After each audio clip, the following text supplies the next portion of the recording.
Olá, estamos aqui com mais uma aula nossa, dessa vez partindo para a pontuação, uso da vírgula, especificamente o uso da vírgula. Com vocês, professor João Carlos, vamos ao trabalho. Antes de começar a falar sobre vírgula, que é um sinal de pontuação que muitos dizem que pode ser posto de qualquer jeito, ou então cada um tem uma forma de usar, ou que serve para você respirar, mas vírgula não é bálsamo, então não serve bem para respirar. Vamos aqui uma pequena brincadeira. Veja essa frase. Onde você põe uma vírgula para dar sentido a ela? Que parte? Pense. Pense rápido. 5, 4, 3, 2, 1. Pensou? Que tal essas respostas? Se você puser a vírgula aqui, exatamente, né, neste ponto, quem vai andar de 4 é o homem e vai andar atrás da mulher. Se você puser aqui neste ponto, vai acontecer o contrário. A mulher é que vai andar de 4 atrás do homem, à procura do homem. Então, resposta número 1, resposta número 2, ok. Diferença de significado, diferença de informação, diferença de conteúdo, né? Então, nesse caso aqui, a vírgula, né, traz como consequência uma mudança de conteúdo. E é interessante que isso acontece em inúmeros casos. Alguns deles serão tratados aqui no decorrer da nossa aula. Vamos, portanto, em frente, observando, portanto, que pôr uma vírgula numa frase é muita responsabilidade. Ok? Bem, princípio básico da vírgula. Dizem que é para respirar, mas vírgula não serve para respirar, vírgula é bálsamo. O princípio básico da vírgula que é a utilização da ordem direta ou da ordem inversa. Frase ordem direta não precisa de vírgula, né, dependendo da sua extensão, mas geralmente não tem. E o que é ordem direta? Ordem direta é a sequência em que eu tenho uma casa, entre aspas, 1, que é ocupada geralmente pelo sujeito, a posição 1. Eu tenho a casa 2, a posição 2, ocupada pelo verbo. Eu tenho a casa 3, ou posição 3, ocupada pelos chamados complementos, né, verbais, tá? Necessários ao verbo, são objeto direto e ou indireto, e a casa 4, que são as circunstâncias de tempo, ocupada pela circunstância de tempo, lugar, modo, etc. Se eu tiver esta sequência, eu não terei, eu não terei necessariamente que usar a vírgula. Isto aí, segundo o nosso grande Celso Pedro Luft, no livro A Vírgula, de 2002. Vamos ver como é que isto fica na prática. Observe a seguinte sequência de enunciados. Aqui em cima nós temos as casas 1, 2, 3, né? 3A, 3B, posição 3, primeira parte, segunda parte. Lembra que o primeiro é ocupado geralmente pelo sujeito, o segundo pelo verbo e a terceira pelos complementos. Frase. A guerra de hoje será a vitória de amanhã. A guerra de hoje é a posição número 1 ocupada pelo sujeito, 2 ocupada pelo verbo ser e a 3 ocupada, neste caso aqui, por um elemento que não é exatamente um complemento verbal direto e indireto, é um predicativo. Mas não precisa você saber os detalhes da gramática, basta você perceber que a frase está na ordem direta, na sequência direta. Outro exemplo. O rapaz deu o livro ao colega. Não precisa de vírgula aqui, não precisa de vírgula aqui, não precisa de vírgula aqui. Por quê? Porque a frase está na chamada ordem direta. O elemento número 1 ocupado por um agente, o elemento número 2, a casa número 2 é ocupada pelo verbo, a terceira A pelo livro, a terceira B pelo colega. Estando, portanto, nessa ordem, nada de vírgula. Repetindo, ordem 1, 2, 3, 4. A CPI revelará toda a verdade segundo o deputado. Casa, posição número 1, ocupada por um agente, 2, ocupada pelo verbo, 3, responde a pergunta o quê, e a 4, por quem. Então veja que nesta ordem direta, não precisa de vírgulas. Observação. Se eu tiver dois casos como esse aqui, que eu tenho um verbo seguido de outro verbo e está na ordem direta, eu posso pôr estas vírgulas aqui. Não é obrigatório, né? Opcional, como está dizendo, mas eu posso colocar. Vamos em frente. Agora que nós vimos a ordem direta, vamos ver como é que o que acontece quando eu faço a inversão. Comecemos por essa frase. A mulher deu filho. Casa 4, sobretudo nas frases longas, pode ser separada por vírgula. A mulher deu o filho para que não morresse de fome como os irmãos. Por que esta vírgula? Porque aqui eu tenho uma frase mais longa, então eu posso fazer esta pausa aqui, esta pontuação, certo? Mas eu posso, não sou obrigado. Mas quando eu inverter, eu pegar o 4 e levar para antes do 1, aí eu tenho que obrigatoriamente usar a vírgula. Observe aqui. Segundo o deputado, a CPI revelará toda a verdade. O que aconteceu? Aconteceu que o elemento número 4, que devia estar exatamente nessa posição, saiu daqui e veio para cá. Sendo assim, houve a inversão, né, da ordem das casas, dos elementos, da frase. Então, obrigatoriamente, eu tenho que usar essa vírgula para isolar. É o chamado adjunto adverbial deslocado. Mas isso, né, são termos técnicos. 1, 2, opa, tem um 4 aqui no meio. 2 está aqui e o 3 está aqui. Significa que esse elemento da posição 4 pulou para cá. Como que vai acontecer? O que vai acontecer agora? Tenho que isolar com vírgula, observe. A CPI, elemento 1, né, continua na sua posição 1. A CPI, elemento 2 continua na posição 2. E entremeado aqui, atrapalhando a sequência direta, eu tenho o segundo deputado. Portanto, vou isolar com duas vírgulas. Isso aqui é claramente, né, uma inversão, uma quebra na ordem, na sequência direta da frase, por isso deve ser marcada com as duas vírgulas. Bem, ainda em termos de intercalações de marcação, é sempre bom a gente repetir, enfatizar. Observe que esta regrazinha aqui, ela própria já exemplifica o que é a intercalação que deve ser marcada com vírgula. As intercalações, aí eu estou lendo, aí aqui há uma pausa. Por cortar o que está logicamente ligado, aí devem ser obrigatoriamente colocadas entre vírgula. Então a minha linha reta de leitura foi cortada aqui por esse elemento que ficou intercalado. Portanto, este elemento que está atrapalhando a sequência 1, né, 2, tá, e 3, esse elemento aqui, que é o 4, ele vai ficar isolado entre duas vírgulas. Vamos mais casos.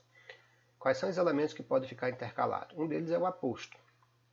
O aposto é um nome, uma sequência nominal, que geralmente explica um outro nome que veio aqui à sua esquerda. Então, Marilda deu-se mal com os computadores. Marilda, a causa 1, o verbo dar, a causa 2, e com a circunstância aqui. Nesse caso, né, o elemento que está intercalado, que está no meio do caminho, é esse que está em amarelo. Portanto, deve ser isolado com duas vírgulas. E o nome desse elemento é aposto. Não precisa necessariamente você saber o nome técnico. Perceba apenas que há uma quebra na sequência da frase. Marilda deu-se mal com os computadores. Quem é essa Marilda? É a secretária da empresa. Então eu intercalo aqui entre o 1 e o 2 este elemento que está em amarelo. Portanto, ele vai ficar isolado com vírgulas. Outro caso a seguir. Como é o nome deste elemento gramatical aqui, deste termo? Quando eu uso para chamar alguém, eu digo que estou fazendo, né, uso de um vocativo. Marilda, liga o computador. Então, eu estou falando com. Quando eu falo com alguém, eu estou utilizando um termo chamado vocativo, e esse vocativo deve ser marcado com o uso da vírgula. Se ele está no começo da frase, como você pode ver claramente, basta uma vírgula depois dele.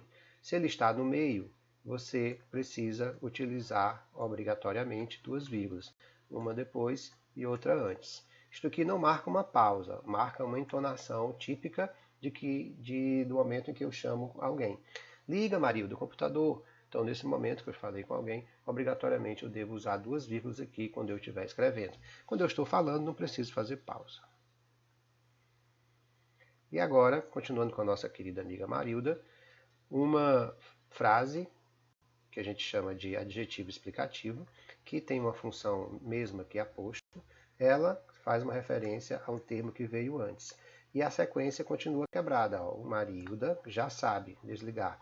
Sabe desligar, é a posição 2 do verbo. Né? Desligar o quê? O computador, a posição 3. Então eu tenho 1, 2, 3. Entre o 1 e o 2 está intercalado esse elemento aqui. Mais uma vez, típica função de aposto, você precisa utilizar, marcar essa intercalação com duas vírgulas. Isto aqui é o que a gente chama de oração adjetiva explicativa. Passo em frente. Outro exemplo de oração adjetiva explicativa. Se ele, aqui, anteriormente, nós temos a oração adjetiva explicativa, né, no meio da frase. E aqui nós temos a oração adjetiva explicativa no final da frase. Né? O professor elogiou os alunos que se esforçaram durante a aula. Nesse caso aqui, eu estou usando a vírgula para destacar que todos os alunos se esforçaram e foram elogiados. Tá certo? Isso aí é o que a gente chama de oração explicativa. Se eu quero dizer que todos se esforçaram, uso essa vírgula. Veja só, não estou falando de vírgula obrigatória nesse caso. A vírgula está sendo usada aí para determinar uma informação específica, que é que todo mundo se esforçou. Agora, se eu quiser dizer que apenas uma parte dos alunos se esforçou e a outra parte não, eu vou retirar esta vírgula aqui. Então fica sem vírgula aqui, esse ponto vai ficar vazio de vírgula, para eu dizer que foi apenas um conjunto restrito de alunos que se esforçou. Os outros não se esforçaram. Ou seja, essa vírgula aqui não é a questão de ser obrigatória ou não. Essa vírgula aqui é uma questão de diferença de informação. A diferença de informação que eu tenho nessa frase A aqui é muito grande em relação ao que eu tenho na frase B. Portanto, não se trata de um caso de vírgula obrigatória ou não. Que isso fique claro. Claríssimo como está aí o aluno esforçado estudando as vírgulas. Bem, outro uso de vírgula bastante comum, e esse é obrigatório, é o uso da vírgula antes das conjunções coordenativas. O que é conjunção coordenativa, professor? Você pode perguntar. São as conjunções, né, chamadas conjunções coordenadas ou síndetos, né, que é o AACE, adversativas, alternativas, tá? Conclusivas e explicativas. Adjetivas, alternativas. Tá? Neste caso aqui, eu estou destacando as conjunções coordenadas, tá? Adversativas e explicativas. Ó. Porém, contudo, todavia, tá? São essas três aqui. Depois eu destaco a explicativa, pois, por quê? Depois eu destaco a conclusiva, portanto, ou logo. Quando você tiver uma desses tipos de conjunção, tá certo? A adversativa, a explicativa ou a conclusiva, você obrigatoriamente escreve uma vírgula antes aqui. Jonas estudou durante horas, contudo não entendeu nada, vírgulazinha aqui, antes da conjunção adversativa. E se eu inverter, eu caio lá na regra da inversão. Jonas estudou durante horas, não entendeu, contudo, nada do que leu. Veja que o contudo saiu daqui, da posição original dele. Qual é a posição original dele? Começo da frase. Para uma posição intermediária, intercalação. Tá? Estava antes do não, ó. Era para ele estar bem aqui. Mas aí ele pulou para cá. Se ele pulou para cá, uma vírgula para isolar, outra vírgula para isolar, para não dar choque. Não entendeu nada. Né? Posição 2 do verbo, tá? E a posição 3 aqui. Ó. Então, a gente está intrometido na posição 2 e a posição 3.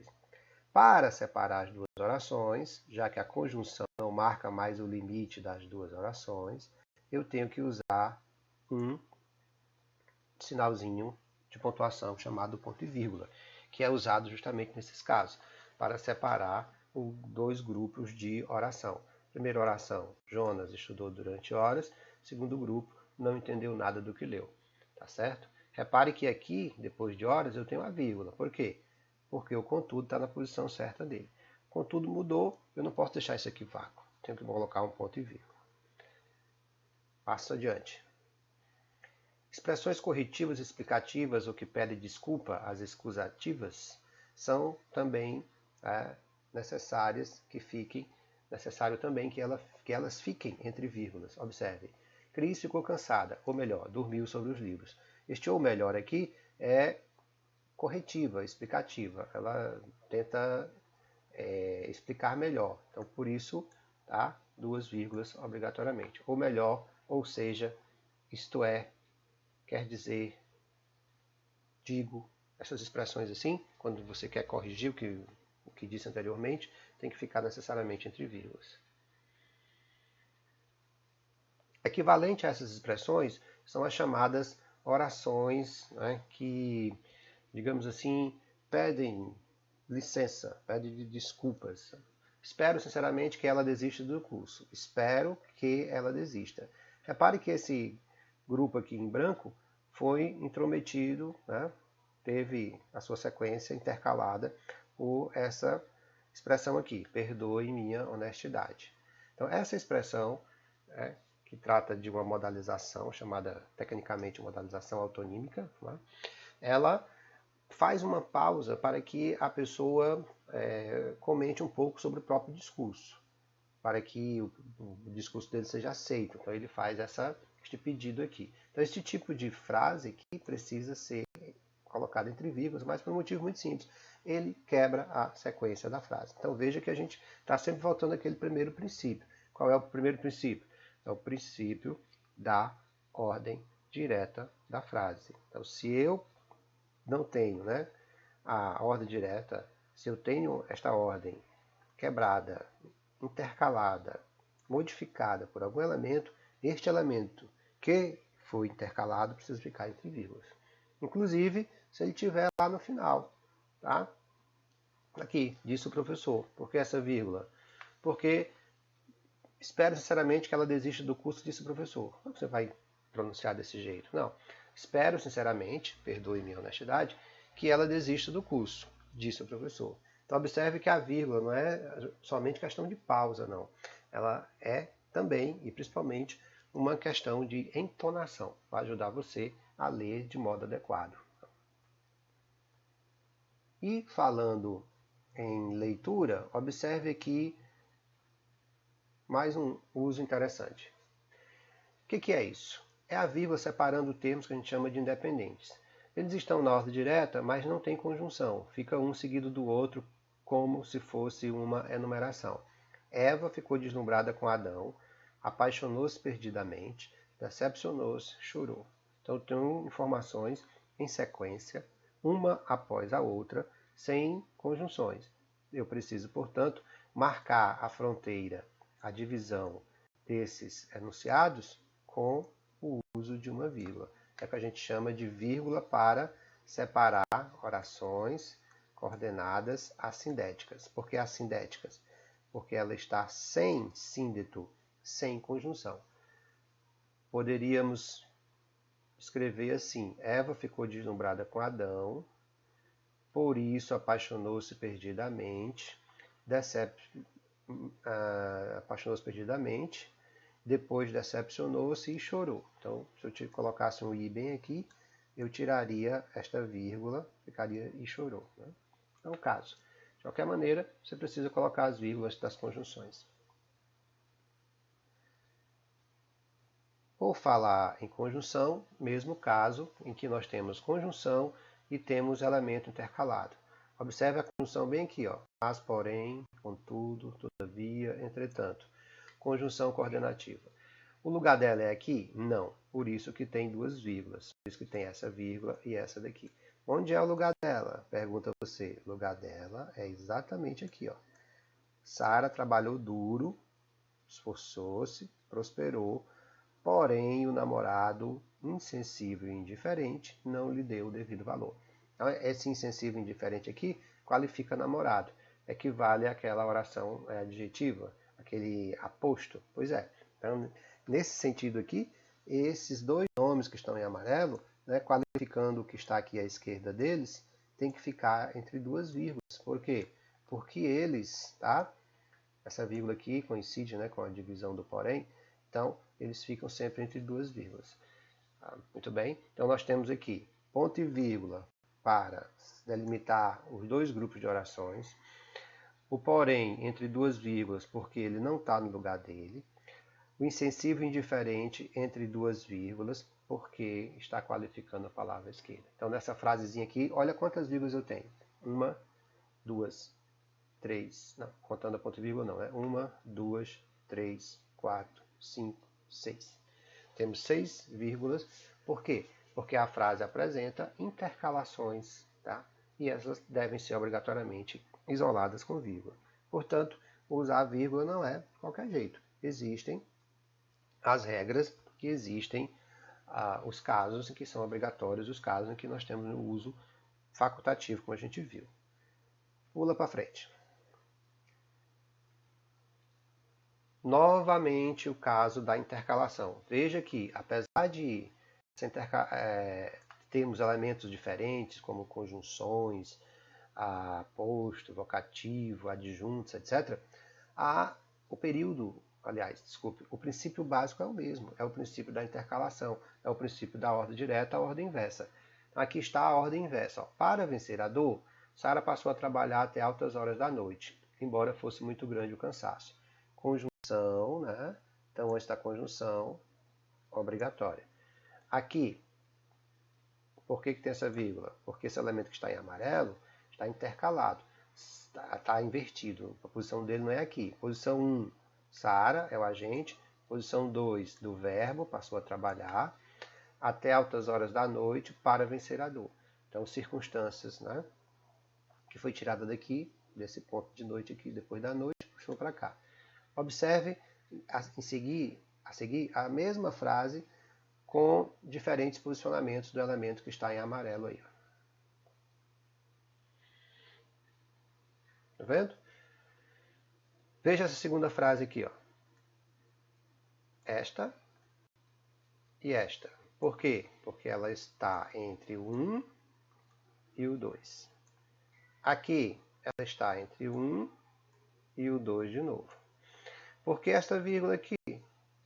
Porque eu peguei este aqui, que é o 4, né, e trouxe para o começo da frase. Tá vendo? Então, cuidado com essas intercalações, e geralmente quando vocês escrevem, vocês tendem a fazer essas intercalações, essas inversões, porque cada intercalação dessa, cada inversão, exige, obviamente, que você use a vírgula. Então, nesse caso aqui, eu tenho uma vírgula, duas. Tá? Só duas aqui. Ó. Aqui já passou para uma, duas, três. Aqui, uma, duas, três. Então, quanto mais inversões, mais vírgulas eu terei que usar. Aqui é um caso facultativo. A tristeza consumirá Sara se ela não esquecê-lo. Tá? Se eu pegar esse aqui e escrever aqui antes, quando chegar aqui no esquecê-lo, eu vou ter que usar uma vírgula. Então, se eu pegar 1, agente, 2, verbo, 3, Sara, 4, circunstância, puxar o 4 para cá, eu tenho que fazer a inversão, obrigatoriamente eu tenho que usar a vírgula. Vírgula indicando inversão, inversão de novo, elipse, etc. Vamos ver o que é a inversão. Aqui, né? A repetição de palavras, etc. A vida de marido tornou-se um inferno. Ora sentia tristeza, ora raiva. Ó, a gente está falando aqui de um elemento chamado de elipse. O que é elipse? Elipse é eu deixar de escrever uma palavra. Então, está aqui, exatamente o ponto onde eu deixei de escrever uma palavra. E que palavra foi essa que eu deixei de escrever? Foi a palavra sentia. Então, sentia é para estar escrito bem aqui assim, depois da palavra ora. A vida de marido tornou-se um inferno. Ora sentia tristeza, ora sentia raiva. Para evitar essa repetição desnecessária de sentia, sentia, sentia, eu escrevi uma vírgula bem aqui. Eu usei uma vírgula. O uso dessa vírgula chama-se indicação de elipse. Ou seja, elipse, deixar de escrever uma palavra. Nós vimos já que a elipse é um recurso de coesão também. Tá certo? E agora? Agora eu tenho uma inversão. De novo, inversão. Aos que vivem como Marilda, tudo lhes desagrada. Então, além da inversão, eu tenho uma repetição. Tá? Tudo desagrada aos que vivem como Marilda. Né? Então, esse lhes aqui é uma referência anafórica a isto aqui que está em amarelo, a todo esse bloco em amarelo. E esse bloco em amarelo está invertido, porque aqui é a posição 1, desagrada o verbo posição 2, e isso aqui é a posição 3. Então eu puxei o 3 para antes do 1, portanto, vírgula nele. Vírgula para que te quero. Não arranca os cabelos, isso não é difícil, tá certo? Outro uso bastante comum e necessário é este aqui. Quando você está escrevendo um ofício quando você está escrevendo algum documento que precisa pôr uma data, lembre-se, depois do nome do lugar, obrigatoriamente esta vírgula se faz necessária. Fortaleza, 15 de maio de 2020. Obrigatoriamente obrigatório escrever. Separação do numeral após o nome de rua, no endereço, também. Você está escrevendo, está precisando usar aqui o nome de uma rua qualquer, e aqui é o número da rua, ponha a vírgula aqui. Não importa se você escreveu só o número ou escreveu também esta forma abreviada aqui, número 567. Então, a vírgula aqui também, tanto faz nesse caso ou nesse. Um caso que não precisa usar vírgula, é esse aqui. Quando o numeral não se refere à rua, se refere a um substantivo. Por exemplo, caixa postal 234. Ou então, eu moro na casa 45. Então, casa 45. Não precisa, por quê? Porque esse aqui funciona como adjetivo, diretamente disso aqui. Esse aqui não é um adjetivo. São detalhes técnicos gramaticais que agora não precisamos exatamente saber. Bem, existe um caso que é assim uma exceção. A gente usa isso aqui para fazer o aluno tirar nota baixa na prova, ou não tirar 10, porque a maldade pode estar aqui. O professor marcou um encontro para orientação e o aluno concordou. Lá atrás eu disse que quando usa o i, não usa a vírgula. Mas por que eu usei o i agora e usei a vírgula? A resposta está aqui. As frases têm sujeito diferente. Aí, professor, eu tenho que saber isso? Nesse caso, vai ter que analisar estaticamente, sim. Pois, casa número 1, professor, casa número 2, marcou o encontro para orientação, casa 3. Muito bem.